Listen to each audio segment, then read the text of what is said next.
Derrière ces montures en apparence assez banales, se cache un petit bijou bourré d'électronique et de capteurs. Ces lunettes connectées dernier cri sont assemblées ici au sein de l'usine Astilflash à Mersin-et-Vaux. Ces capteurs vont notamment nous permettre d'analyser en temps réel les battements de paupières.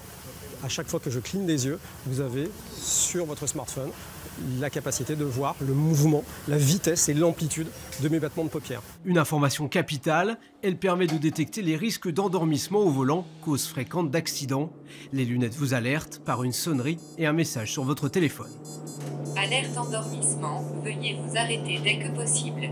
Il y a beaucoup de gens qui prétendent faire de la lunette connectée, mais des lunettes connectées qui peuvent être des lunettes du quotidien, qui ne sont pas des masques affreux à porter et qui sont vraiment axés sur la santé, la prévention des risques, il n'y en a pas tant que ça. Cette innovation intéressera les seniors ou les professionnels du transport. Elle est le fruit de mois de labeur pour l'équipe de cette start-up des Alpes-Maritimes.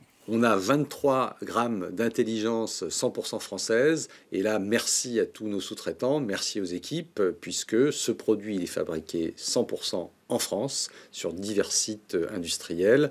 Et c'était juste un challenge énorme. C'est donc dans l'usine soissonnaise que plusieurs dizaines de milliers de ces lunettes sont d'ores et déjà assemblées.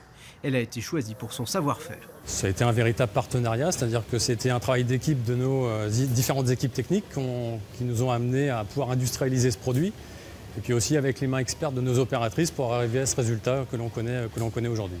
Et ça dans une étroite collaboration avec LCLC.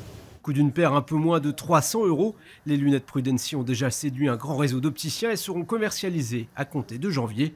D'autres versions sont déjà à l'étude.